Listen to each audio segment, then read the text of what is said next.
Good evening. Tonight, I'm going to tell you another strange and unusual story of the unexplainable which lies behind the veil. Our story tonight concerns the dark and violent circumstances surrounding one of the most famous criminals in history. George Durst was a normal citizen of his time, a man completely average in all respects. All respects but one. I knew it. Tucked away down at the bottom of the page. Mr. Walter Durst will give the last of his lectures on clairvoyance tonight at the Cumberland Hall. What? The advertisement. So discreet it's practically invisible. I thought it was quite tasteful. I wish you would let me deal with that side of the business. You have no head for publicity. I had such an odd dream last night. Not black horses again. I couldn't stand another funeral. It was most frightening. I wish I knew what it meant. Good heavens, they've discovered petroleum in Cheshire. Judith, please listen to me. Walter, I am sorry. I didn't realize you were so upset. Last night, Judith, do you really believe I somehow have an ability to see into the future? Good heavens, dear, we know you do. I mean, some people are left-handed, others have perfect pitch. It's happened and you before, hasn't it? Time after time. The fire in the hotel at Bournemouth, the diphtheria epidemic. Walter, what is it? Judith, last night I saw a murder done. Why must it happen to me? Why not to someone who understands these things? I don't want it. Now, Walter, don't be so foolish. We have to make a living, dear, and I'm not sure that you'll be very good at anything else. I was so frightened last night. Then why didn't you wake me? I was so sound asleep I didn't like to.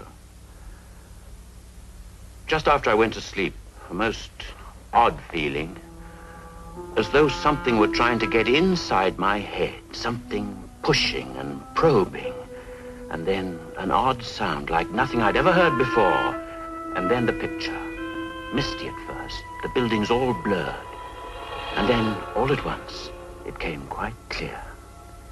I was walking along a darkened alley in the East End. There was no sound. I could hear nothing but my own breathing. I wanted to save the woman, and at the same time I knew I couldn't stand to see what was happening.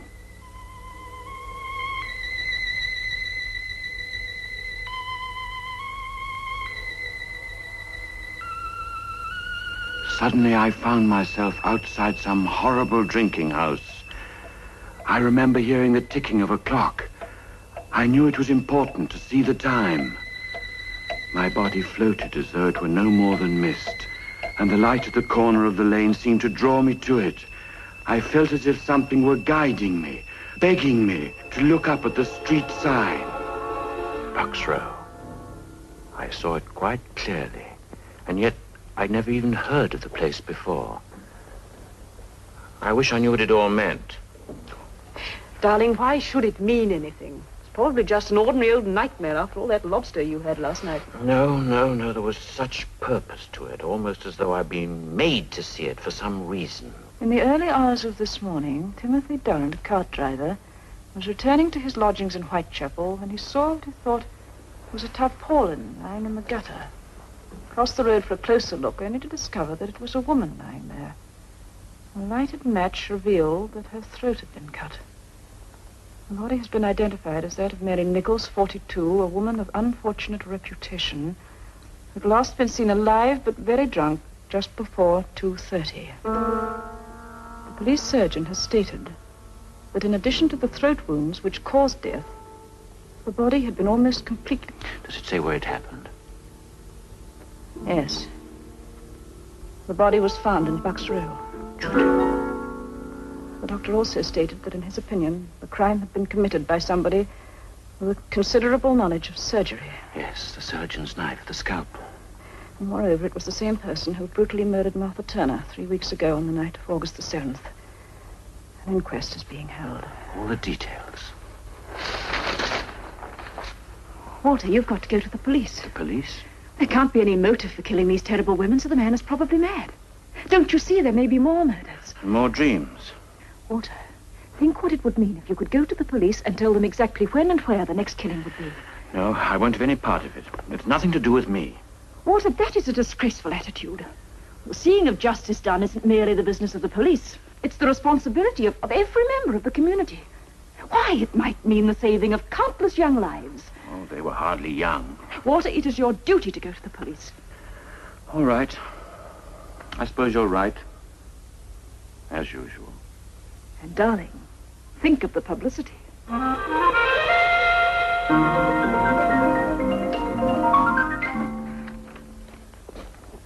Yes, sir. Oh, good morning. I want to see someone about the Whitechapel murders. What connection? Well, it's rather a personal matter. I prefer to see whoever's in charge of the case. Right, a name, sir?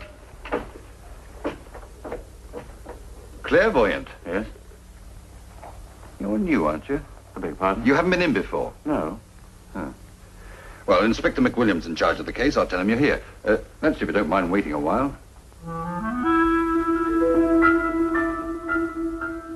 I mean, all those people A have... lot of money, sir. Brought them all out today. Gypsy Jim, One-Arm Nell, and the old lady with the crystal ball. She can tell us the identity of Jack the Ripper for a mere £50. Jack the Ripper? Well, that's what the newspapers have tagged him. Oh, we have them all, sir, especially on a case like this. But, Constable, I assure you I didn't come here because of any reward. Last night in a dream, I saw the exact circumstances of the Bucks Row murder. Several hours before it occurred. The time, the place, everything. Now, sir, you look a nice, sensible sort of gent. You know, the wife had the same trouble. Wake me up in the middle of the night, she would, just to tell me about these here dreams, so I got her some stuff called slumber pills. Only a cheap medicine, you know, but efficacious. Very efficacious. Never had any more trouble with her since. Thank you, Constable. I assure you'll have no more trouble with me either. Good morning. Emily, don't lag behind. I wish to see someone about Jack the Ripper. My little girl has some information I know will prove invaluable. Have a seat. It happened yesterday afternoon during my usual Tuesday sales. Emily was in rapport with Liate, her little Aztec friend, when suddenly there was a swirl of orange ectoplasm. A ghastly grinning face appeared. Charlatans! Charlatans! The city of millions, once teeming with life after dark, now becomes silent and deserted with the setting of the sun. Children are off the streets with the beginning of nightfall. Women go nowhere unless accompanied by their men. Doors are locked, windows boarded up. London becomes a city of panicking individuals, no man trusting his neighbor or friend. Newspapers demand in their boldest type the apprehension of this mad killer. The rewards mount. Every available police officer is on duty. Groups of men, self-appointed vigilante committees, hunt through dark streets and back alleys.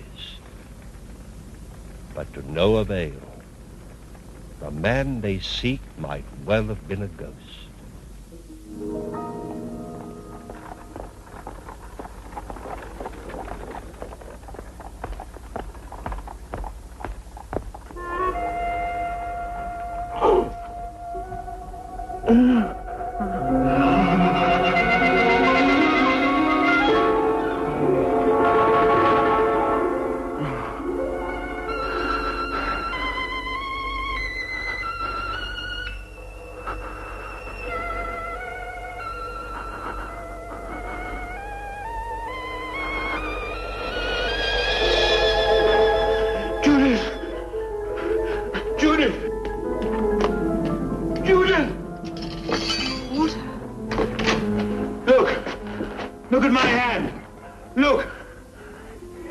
Again. Quite suddenly. I saw the body. He'd cut an ear off. It was lying in the gutter. I picked it up. You see, the blood's still on my hand. No, I won't wipe it off. They can see it at Scotland Yard. It's a manifestation. They'll have to believe me. Walter, it's your blood. You must have What? dug your nails into the palm. No. I saw it, though. There was a red flower in her dress. And she had a bunch of grapes. And she was still clutching the bunch of grapes. My dear, you must eat something before you go. Go? Where? Oh, no, not the police. They'd only laugh at me again. Then we'll have our dinner and they can laugh at both of us if they want to. I'm coming with you this time.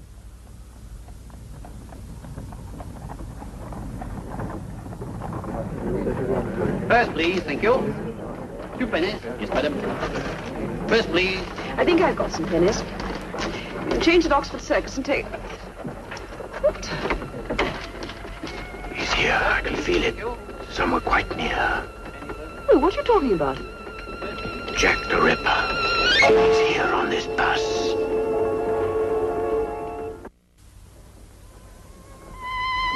Jack the Ripper. He's here on this bus. Where? I don't know.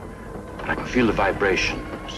It's the same man, the man in the dream. Regent's Park. Walter, are you certain? Of course. Then we must do something. Try to find him. It's vanishing. It's fading away. Regent's Park. Walter, quickly. Oh, it's Rudin.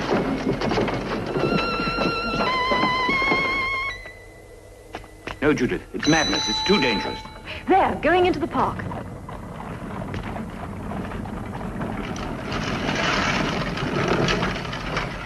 Walter, don't stop me. Which way did he go? I don't know. I can't feel it anymore. Well, try. Concentrate. You must. No use. He's gone. It just isn't there. He's so close. Well, I'm sorry. I couldn't help it. Besides, it would have been madness. Now, I think we ought to go and tell the police. Tell them what? Why, that Jack the Ripper's in the park. They might close the gates. Walter, sometimes I despair of you. Come on, we're going to Scotland Yard.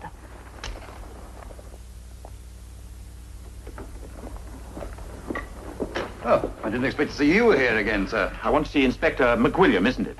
He's busy. We're trying to find someone called Jack the Ripper. Perhaps you've read about it. The constable. Walter, let me. Constable, today is the 30th September. It is? And it may be remembered as the day that Jack the Ripper committed his 4th murder. That is, if you just stand there and do nothing to prevent it. Ma'am, I have my orders, that's all. But please, you must let me see the inspector now. This afternoon, I had a vision of a murder that I know is going to take place tonight. You must understand, we can stop it, otherwise the blood will be on my hands as much as... Walter.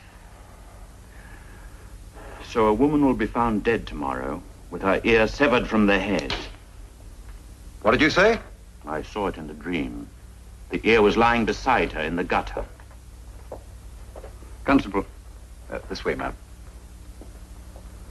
I'm Inspector McWilliam. What's all this about a dream? My name is Walter Durst. I'm a professional clairvoyant. Perhaps my card will do. Now, what did you dream? Well, I imagined I was walking along a lane in the East End. There was a woman. Her throat had been cut, and the ear was lying beside her in the gutter. It's not the first time, you see. The night that Mary Nichols was killed, I saw it just as it happened. The time, the place. When did you send the note? What? The note you received this morning. Oh, I haven't sent any note. I have been here before. The constable will tell you. I'd like a specimen of your handwriting. Sit down, Mr. Durst, will you? Oh, I don't see what my handwriting's got to do with it. Please write. Well, what shall I write? Just 3 words. Dear old boss. Dear old boss. I wish you'd explain. Mr. Durst, you didn't by any chance dream the location of this murder? No, not this time, but I'm sure What do I you mean could not this time? Well, I told you, the other dream, the night that Mary Nichols was killed. But you didn't write to us last time. I don't know what you're talking about.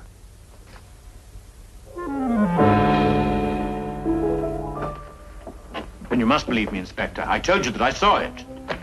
No one knew of this letter except the men in my office and the man who wrote the letter. Did you write this letter? No, I didn't write it. I didn't. Judith! Judith! You will be kept in custody until we can make further investigations in the morning. Please let me go. Don't you see what you're doing? That's enough, that's enough. Come on. But the woman, I saw what he did to her. You couldn't tell it was a human face. You could save her. Perhaps I have. Please. Please let me help you. All right, Constable. Well, then, God help you.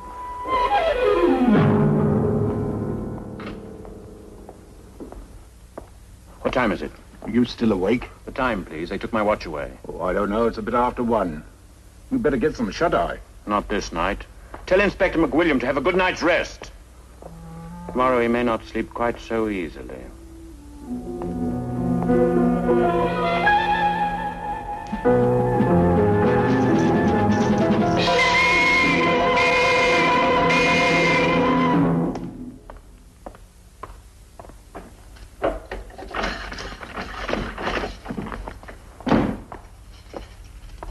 All right.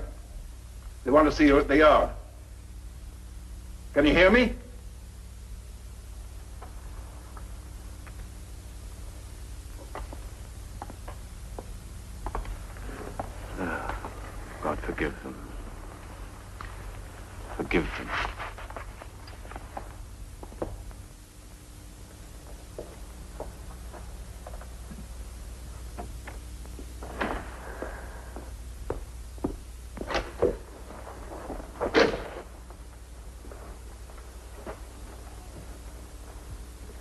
So it happened.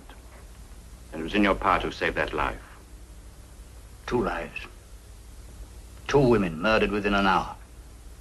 One in a yard at the back of Berners Street, the other in an archway off Mitre Square. Both of them hacked to pieces. You were right in every detail. Every man available was on duty in the East End last night. And every suspect we had was under lock and key. It's impossible. Yet it happened. It's impossible. But you knew. How? That's a question I've been asking myself all my life, Inspector. Perhaps the answer will come later. I trust, sir, that you will accept my apologies for what happened last night. Inspector, I owe you my supreme gratitude. This was no imprisonment. It was a release.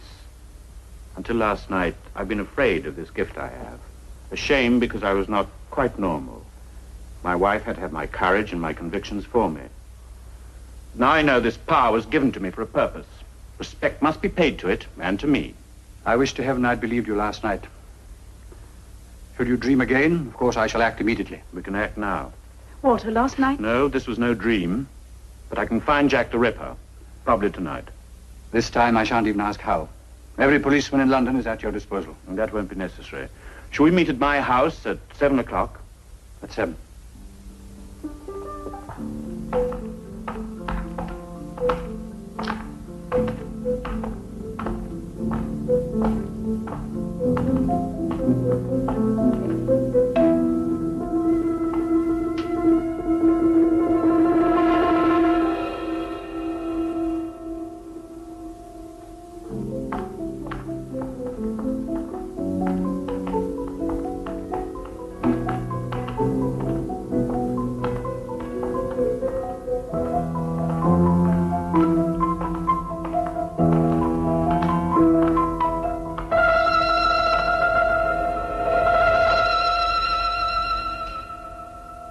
This is where the Ripper lives.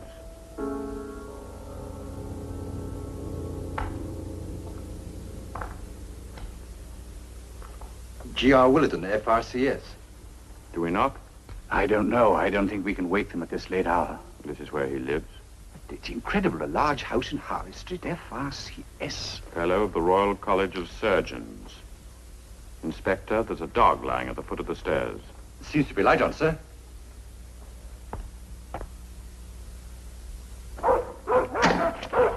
Hagen. Hagen, be quiet. Stop barking. Yes, what is it? We're from Scotland Yard. I'd like to speak to Mr. Willardon. Who is it? Mrs. Willardon? Yes? I'm Chief Inspector McWilliam, Mr. Durst. I'm sorry to disturb you so late, but we should like to ask you a few questions. I must ask you to leave. It is very late. Mrs. Willardon, this concerns the Whitechapel murders. It would be very easy for me to get a search warrant. The police? Mr. Willardon? No. My name is Hatherley. I'm Mrs. Willardon's doctor. May I ask the reason for this visit? I would like to see Mr. Willardon. That's impossible. Will you come into the library, gentlemen?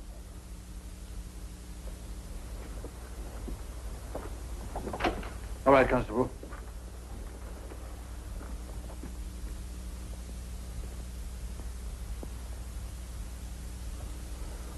The funeral is tomorrow. I'm sorry, Mrs. Willardon. When did this happen, Doctor? Cerebral hemorrhage late yesterday afternoon. You can understand why Mrs. Willardon is very distressed. I should like to see inside. Inspector, this is outrageous. I insist you take your men and leave this house instantly.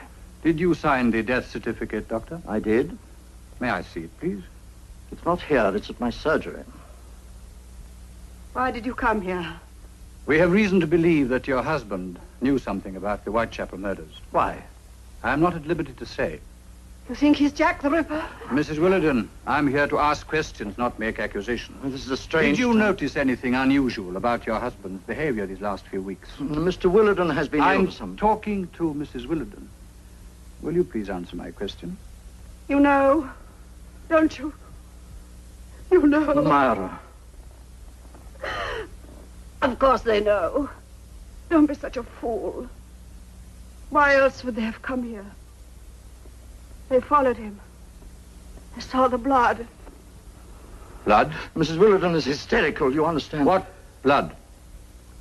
He was wearing his new coat-tails, wasn't he? I was standing on the stairs when he came in. The blood. All over his white waistcoat. Man, I beg you.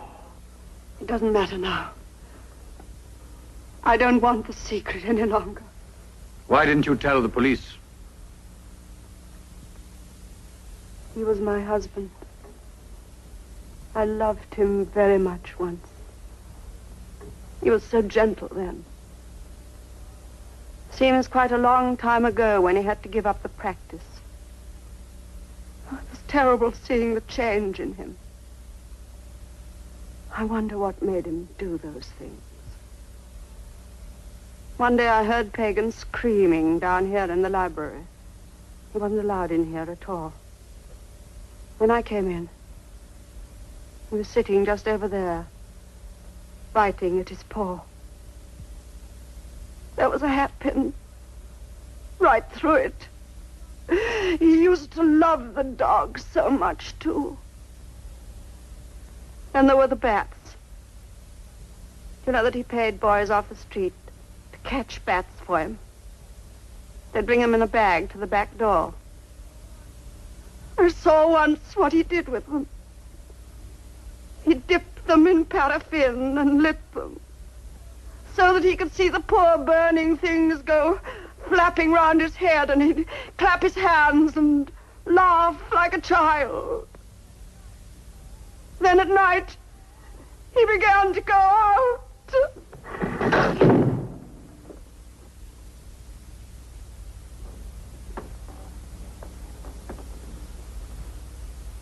So, the funeral is tomorrow. Yes, to all intents and purposes.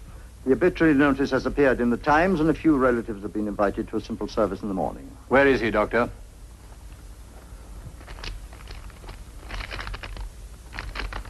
A certificate of insanity. Yes, Willerton was sent this morning to an insane asylum outside Edinburgh. May I keep this? You will find it registered and in order. You realize what this means? Yes, of course. Yes, once certified and committed to an institution, a person is beyond the jurisdiction of the courts. Not even the law can touch Willerton, no. Well, there's nothing more we can do. No, it's better. We should never know. And now, if you'll excuse us, Inspector, it has been an agonizing ordeal for Mrs. Willerton, and she has to rise early in the morning for the funeral. Inspector, is it a terrible thing to hope there will be more murders in Whitechapel? Dr. Willerton was beyond the reach of English law. His guilt or innocence could never be proved. But strangely enough, the slaughter in Whitechapel ended that night. Jack the Ripper never claimed another victim. But what of Walter Durst? How does one explain his gift of precognition, his ability to foretell the future? How could he foresee in such detail the victims and the circumstances surrounding their deaths? He'd never seen any of the women involved. He'd never even been to the places where they met their death. And most of all, how was he able to lead the police to a man he did not even know existed? There is no explanation known to us, but this we do know. On that night, over 70 years ago, ended a reign of terror unlike any known before or since. Please join me again for another journey into the world of the unexplainable, which lies behind the veil. Good night.